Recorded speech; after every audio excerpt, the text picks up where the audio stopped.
Welcome to the Practice You podcast. My name is Elena Brower.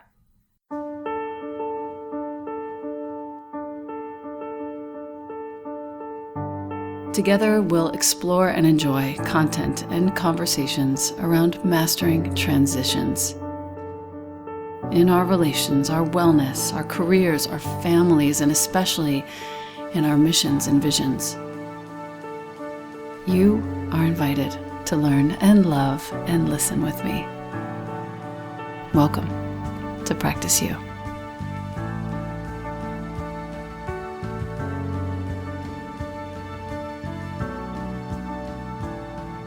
Welcome back to the podcast. It's great to be with you. Yes, Dani Shapiro is here today in the casa.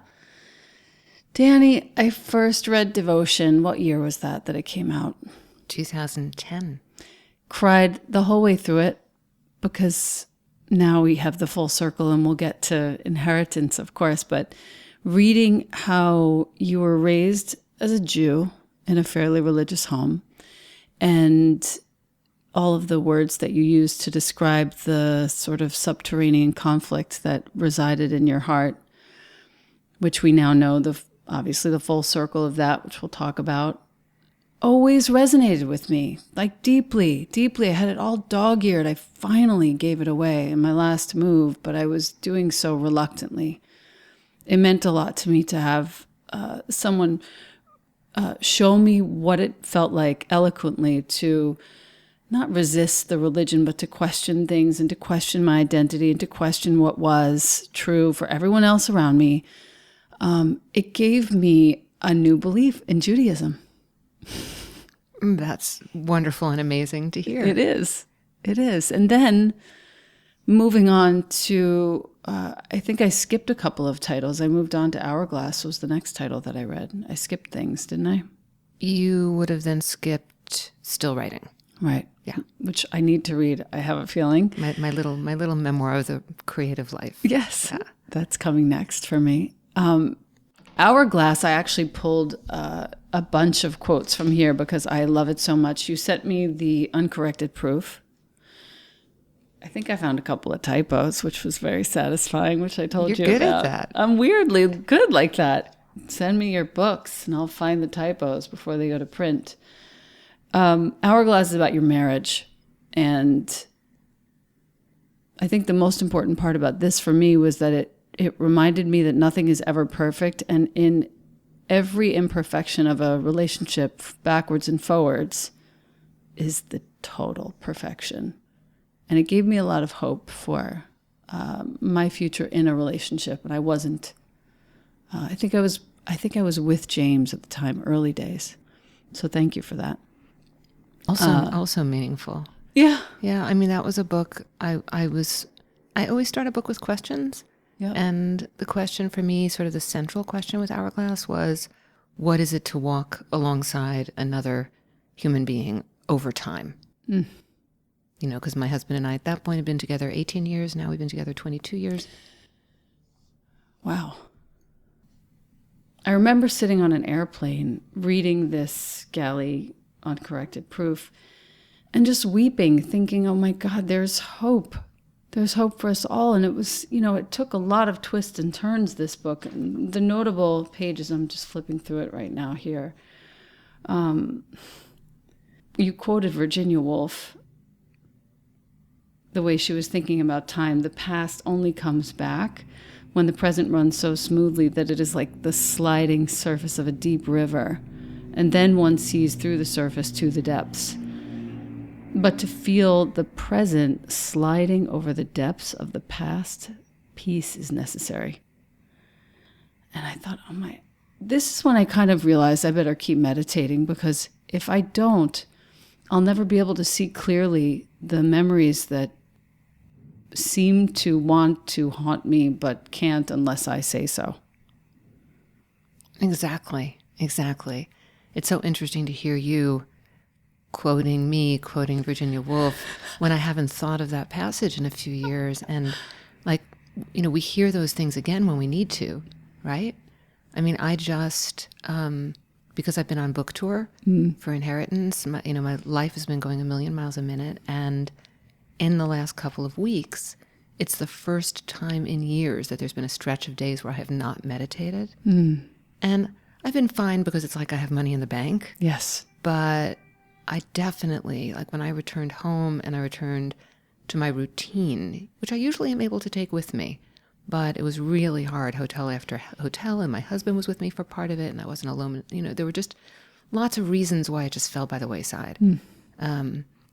Or really, I was on the West Coast, and because they're 3 hours earlier than we are in New York, I would check my email in the morning, and so much had already happened that my day began with catch-up instead of my day beginning with a kind of in a contemplative 20-minute kind of place. Yeah. So interesting to hear that Woolf passage, because it's, and your response to it, which is got to keep meditating. Yeah, that's the only thing I thought of. Peace is necessary. Yeah. And the only thing that brings me that. I actually made Jonah meditate with me this morning.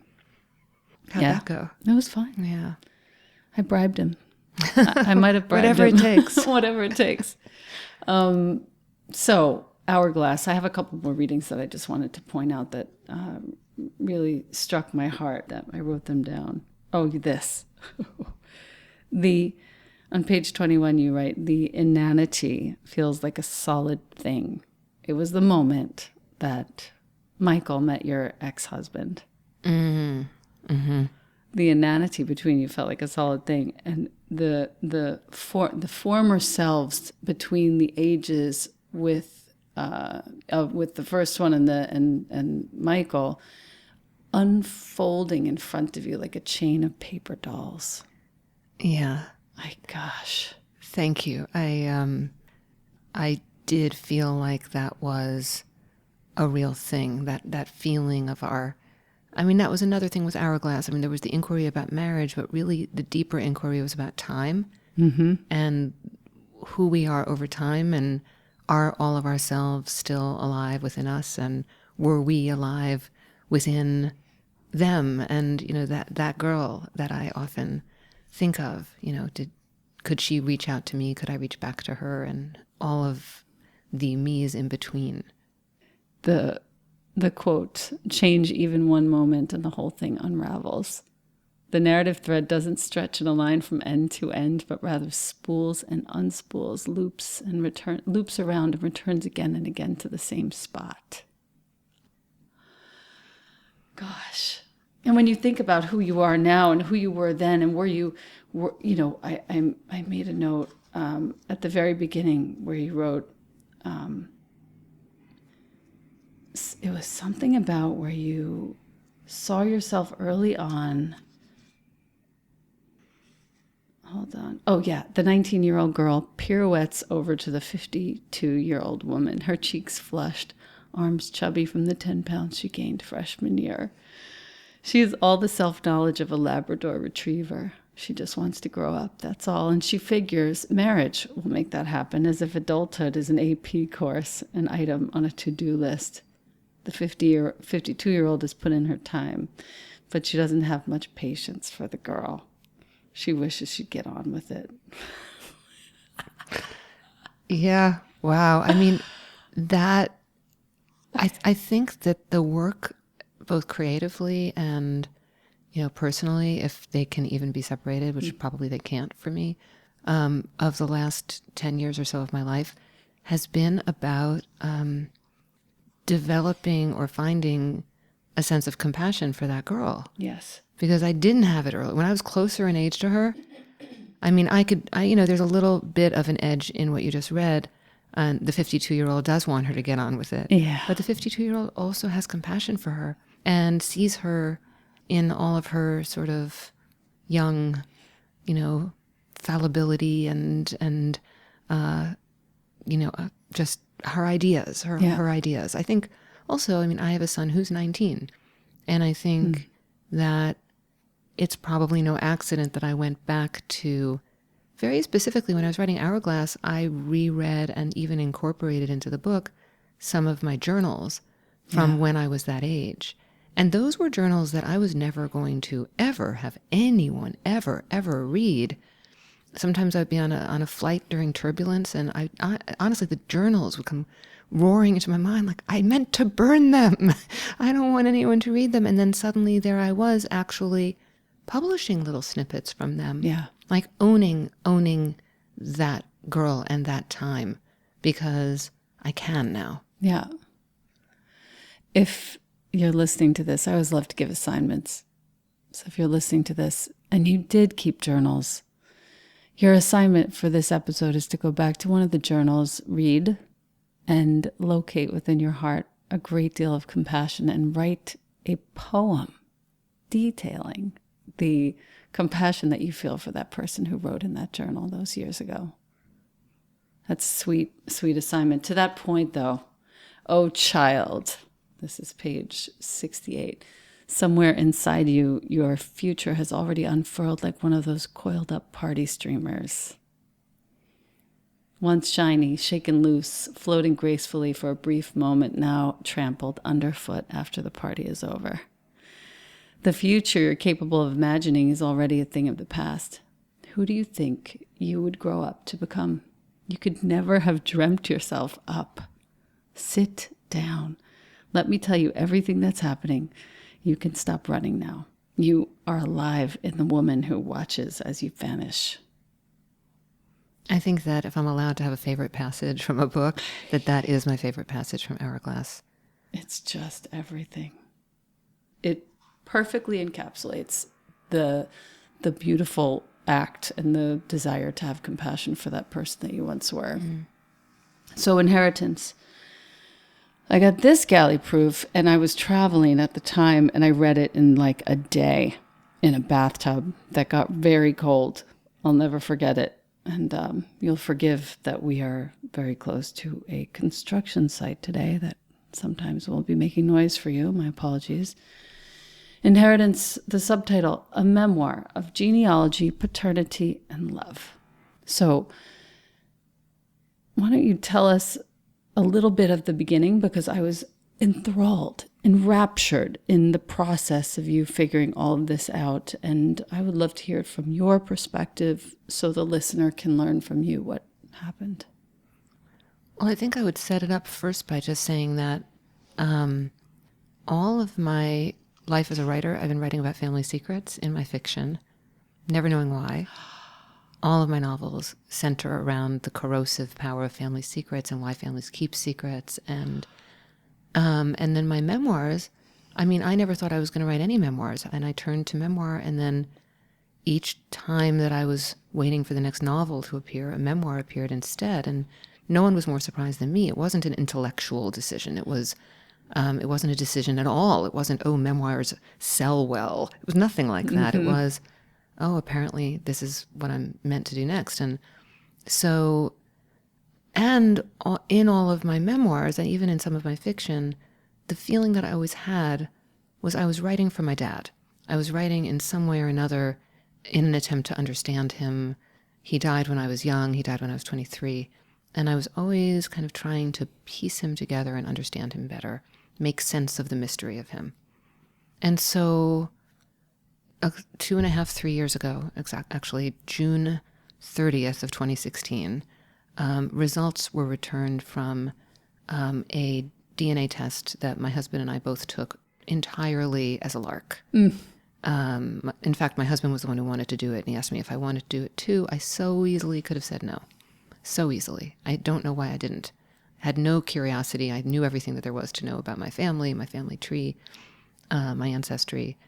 And when the results came back, in pretty short order, the first thing that unfolded was that there was a 50% difference in my ethnicity than what I thought it would be. I would have expected that I would have been close to 100% Eastern European Ashkenazi, and instead I was about half that, and the other half was French, English, Irish, German, Swedish.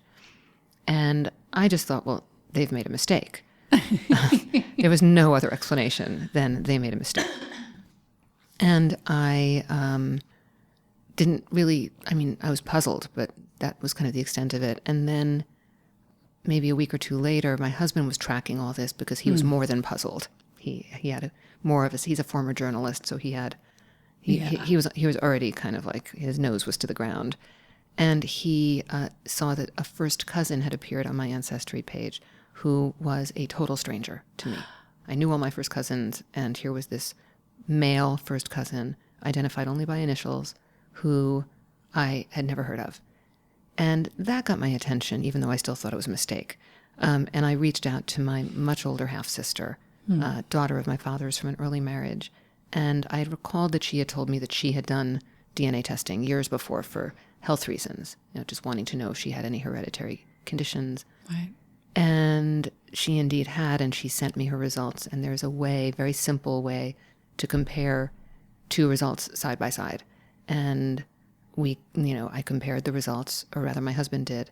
And as I write in the book, it took 0.04538 seconds, a fraction of a second, to reveal that we were not related, that she was not my sister, she was not my half-sister, and that meant only two possible things. One would be that our father wasn't her father, right, and the other would be that he wasn't mine.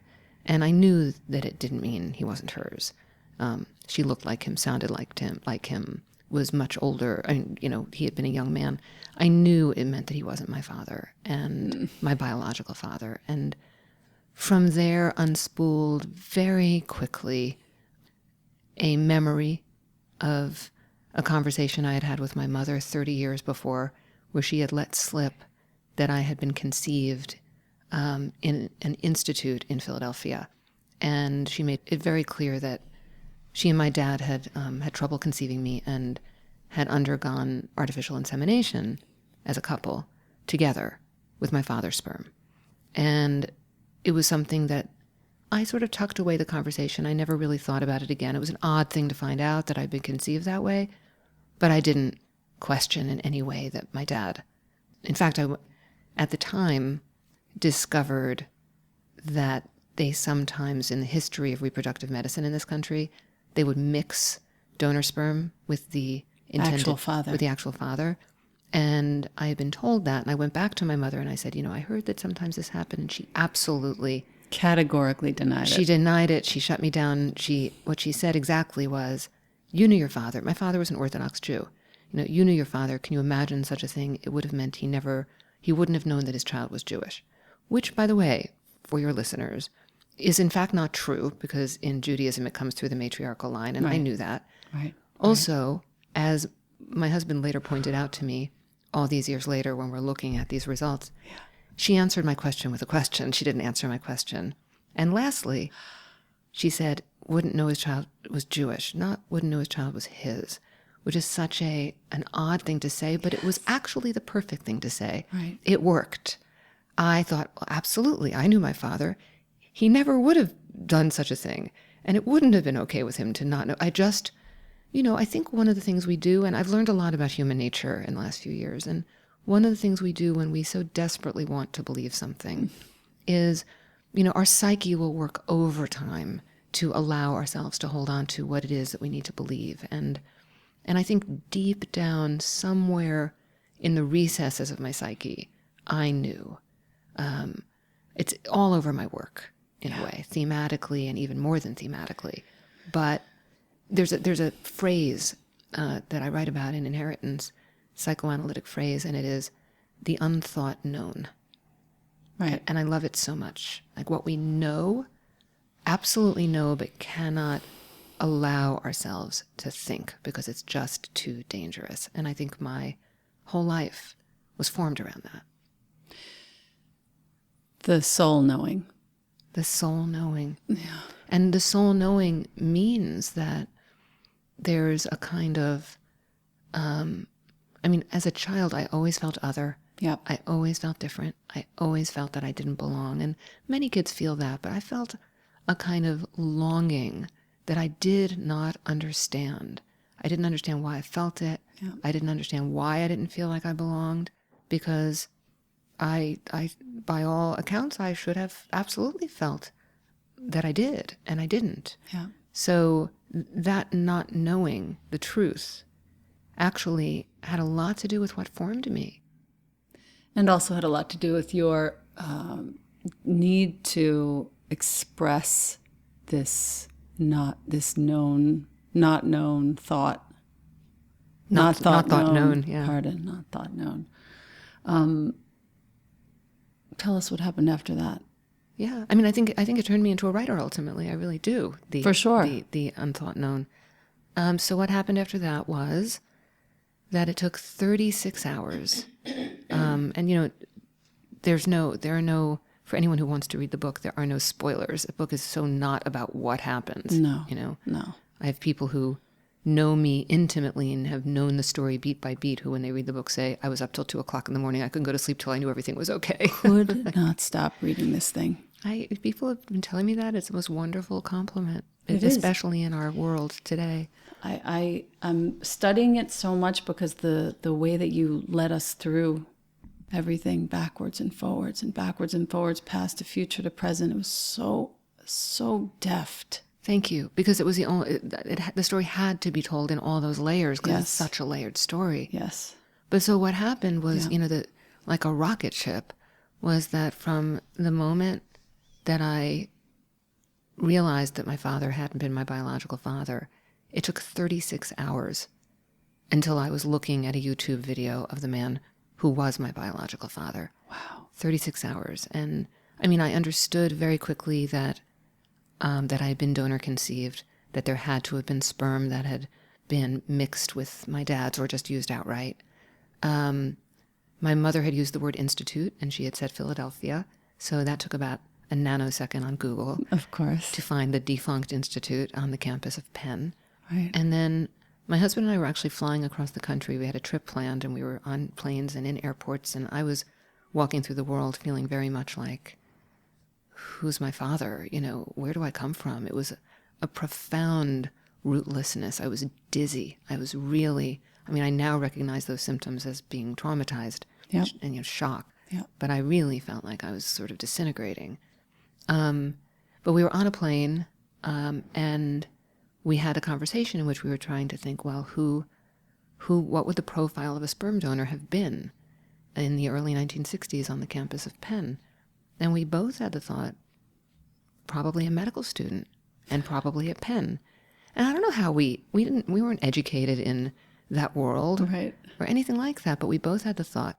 And then there was the first cousin on my page. And so my husband, who has great journalistic chops, started kind of just digging in, looking for, I mean, there was a name associated with the cousin's page. So looking into that name, not coming up with anything. And one of the most indelible memories that I have ever had or will ever have in my life is of waking up in San Francisco the morning after we got there. And even like my eyes were closed and I could hear my husband typing on the other side of the room. And I could smell the Starbucks coffee. He'd been up for hours. And the first words he said to me is he said, it isn't, the name associated with it were both names that sounded like they could be first names. But they were in order, so we assumed it was first name, last name. And he said, it's not, it's last name, first name. And it like unlocked or it was the beginning of unlocking the identity of the first cousin. And we got a friend on the phone with us who knows a lot about navigating all of the online genetic, you know, sites. And it was like, bam, bam, bam. There was the name of the person. Turns out that it was the wife of the first cousin. Looked her up on Facebook. There she was. She had a husband on her Facebook page who had the same initials. So, bam, that's clearly my biological first cousin. And all I could think when I was looking at him with this kind of, even within all the shock, this kind of piercing clarity, was, if you're my first cousin, then an uncle of yours is my biological father. Right. And we just looked up a couple of, like, his name and, I don't know, his wife's name, something like that in Google. And his mother had passed away a couple of years earlier, and there was an obit. And in the obituary notice, there were the names of all the people who had survived, the family that had survived his mother. And among them were 2 brothers of the mother. Right. And one of them was a doctor. And bam, look up the name of the doctor, and he was a 78-year-old retired physician living in Portland, Oregon, and he had gone to the University of Pennsylvania exactly in the years when I was conceived. And I looked just like him. I mean, and then because he's retired, but he lectures on medical ethics, which is just one of those details that you can't make up in this situation. I mean, And, there he was on YouTube giving a lecture, which is something that I do often. He was standing behind a lectern, something I do often. I was thinking, if he had been a fireman or something, it would have been something I don't do often, but it was something I do. And he was giving a talk in a academic setting, something I do. And then he was running a Q&A and calling people in the back row. And the two things that I noticed, I didn't notice right away that I looked just like him, because it's hard to see yourself in a 78-year-old man when you're a 52-year-old woman, or however old I was. What I noticed was the way that he was moving his hands. It's the way I move my hands. Oh, gosh. And I recognized it. I recognized the gestures that he was making. And then when he started doing the Q&A, my husband said to me, my God, he even runs a Q&A like you. There was just this quality to his personhood that was familiar. Yeah. And I realized that I had never felt it before. Oh.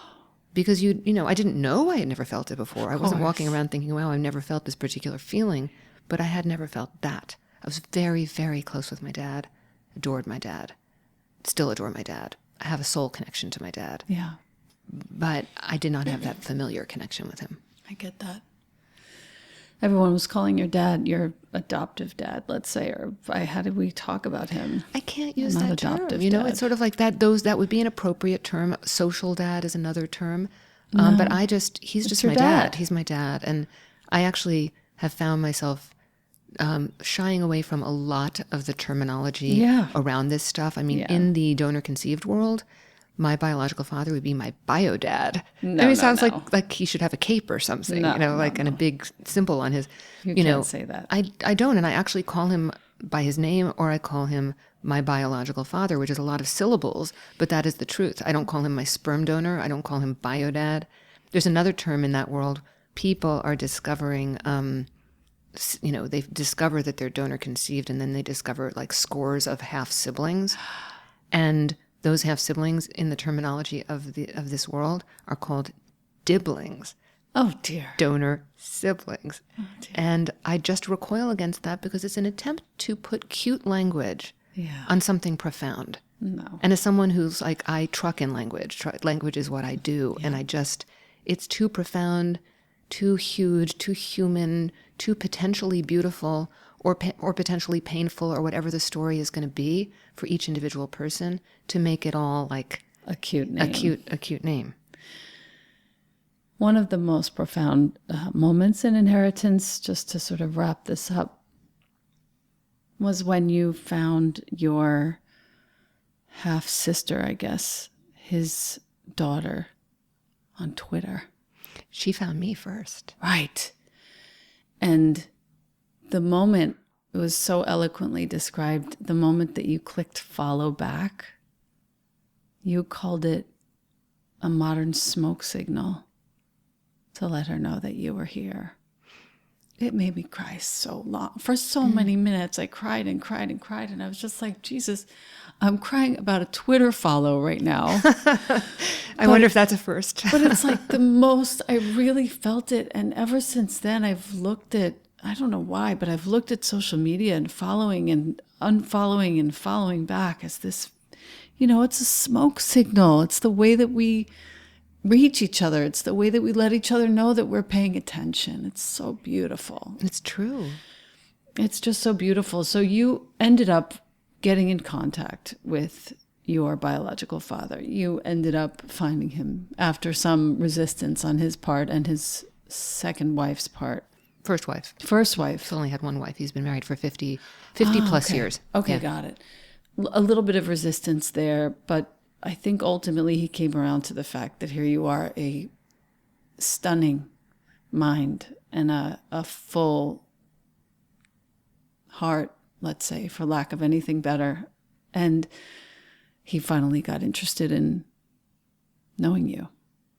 He did. I think one of the things I've been thinking a lot about my story and this journey and this discovery is that it's one in which ultimately everyone has tried to do the right thing.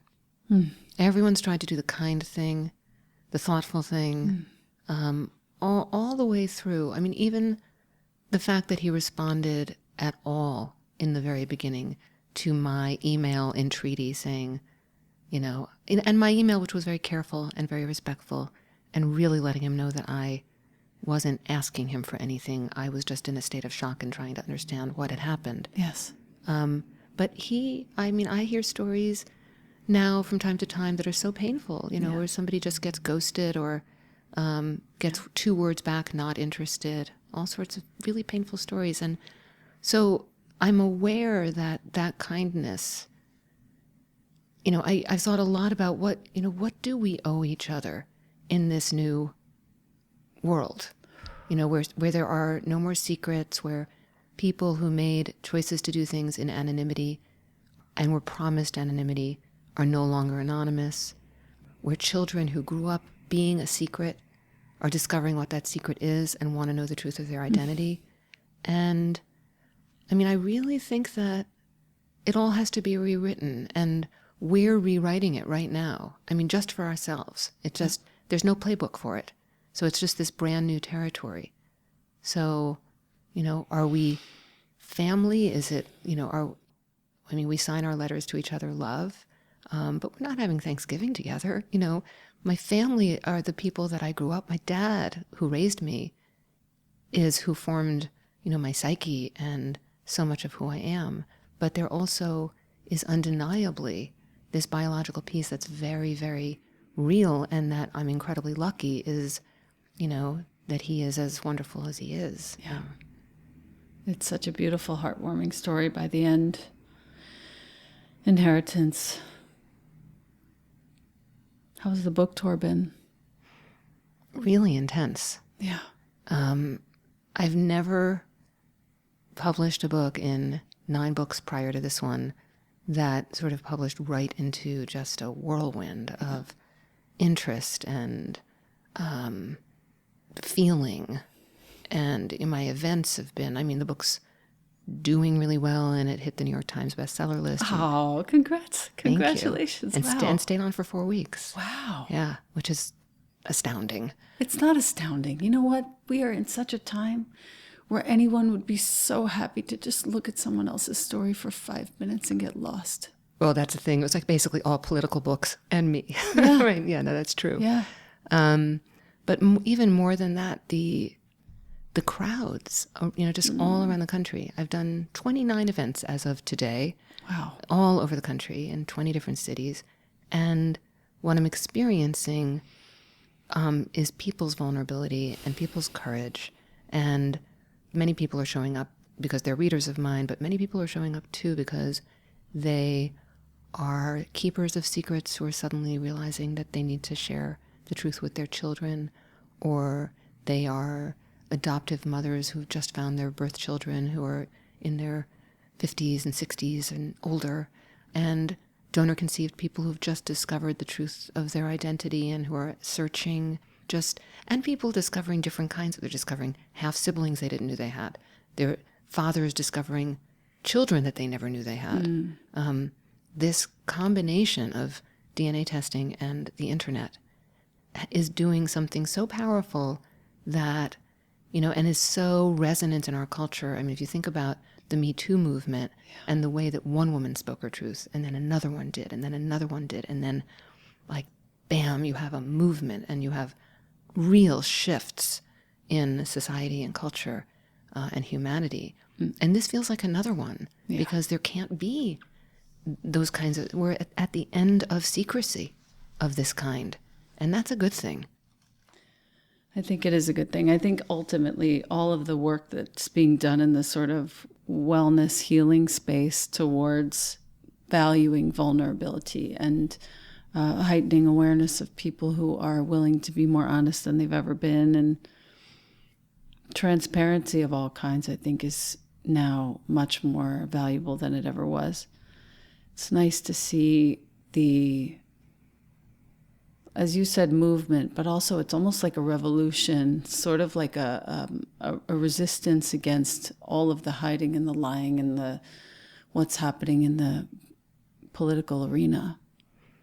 No, it's true. It's so powerful. And, when you said vulnerability, for years people have been saying to me, you must feel so vulnerable, or you must, feel vulnerable because you have exposed yourself in your work. And I don't. I never have. I don't now. I wondered if I would with this book, because it's pretty new. It's an experience that I couldn't even speak about 2.5 years ago, and now I've published a book into the world about it. But it feels like strength to me. It feels like an incredible empowerment in the best possible way. It feels like liberation, because any time I'm up there speaking without filters about my experience in the deepest possible way, and having crafted it into a story. I mean, people will often use the phrase with writers who have written personally, "Thank you for sharing your story." And I always feel like I didn't share my story. I really spent 2.5 years alone in a room crafting it. Yeah. But when I get up and speak about it, I am sharing. And that is just the most fantastic feeling, to do that and have it land. And what it does is it gives other people permission to do just that. Yeah. So my book tour is like this kind of thrilling gathering, Yes. everywhere I go. And the people who are coming are then kind of seeing each other. So that's really exciting. Electrified. So beautiful. I usually ask every guest 3 questions. They're pretty nice. You can answer in any way that you wish, and you can pass on any of them. Anything in your life that needs healing right now?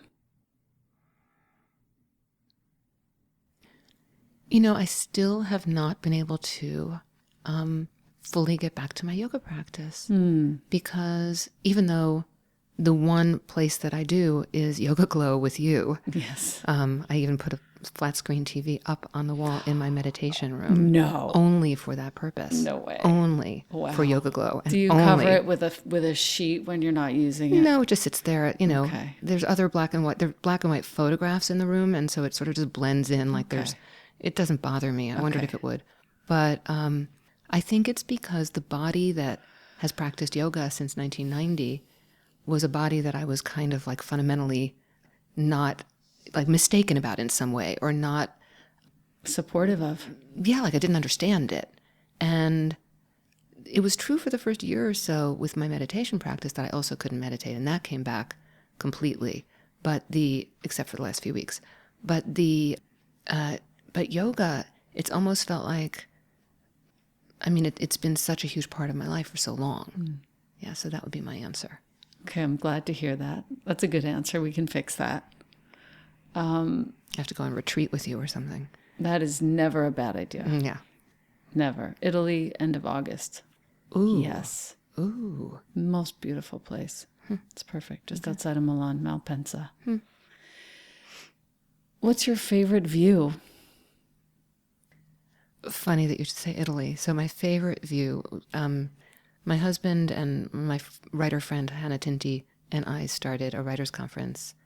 It'll be 13 years ago now in Positano. Of course. And it's at this hotel, magnificent hotel called La Sirenuse. The writers' conference is called Sirenland.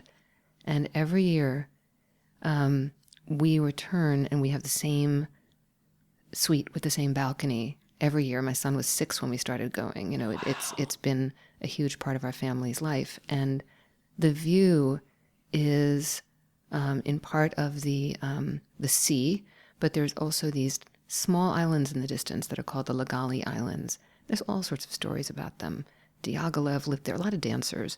Nureyev lived there. Now just a man lives there. A man. It sounds very mysterious.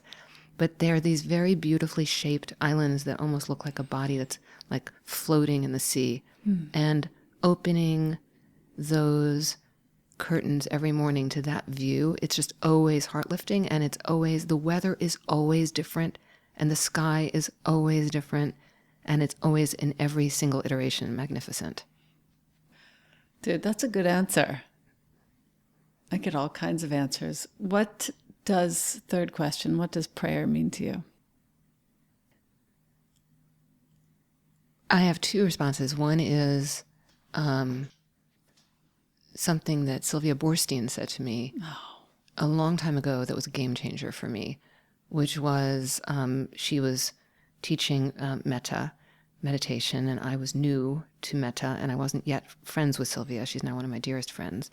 But I just encountered her, and I realized I'd found my teacher. And I raised my hand during a Q&A session at Kripalu. I'm not a hand raiser, never raised my hand. My hand just went up in the air, and she called on me. And I stuttered out something about having been raised with a lot of religion, and I didn't know, these phrases, may I be safe, may I be happy, may I be strong, may I live with ease. I got all caught up with, who am I asking that to? And if I'm asking that to somebody, does that mean I'm asking God? And does that mean it's a prayer? But wait, I'm not sure I believe it. And my mind got all knotted up in all that. And Sylvia just kind of tilted her head to the side and she said, I don't know that you have to think of it metaphysically, really. It's really an expression of a wish. And that was it. It unlocked for me and whenever I lead metta as a teacher myself, I actually use the language, these blessings, these wishes, because for the people there who can't get a hold of blessing, wish will do just fine. And really, what is prayer but a wish in some way? Yeah. Doesn't require the presence of an other granting. It's an acknowledgement of a wish. And, in devotion, I wrote quite a bit about Thomas Merton, and I love reading Merton, but Merton really has he has a kind of an ongoing dialogue with God. And it was the first time that I understood that being a spiritual person did not necessarily mean, it didn't mean believing without doubt, without wrestling. And so the whole idea that it's okay to wrestle, that it's okay to doubt, and that that's actually part of what it is, to be connected, was a really powerful one to me. That and the feeling that, or the sense that it's not like all or nothing. It's not one way or the highway. It's not us and them. It's so not that. So not that. Do you have any favorite passages in Inheritance that you fancy reading? I can certainly. I'd love to. Yeah. I love hearing you read.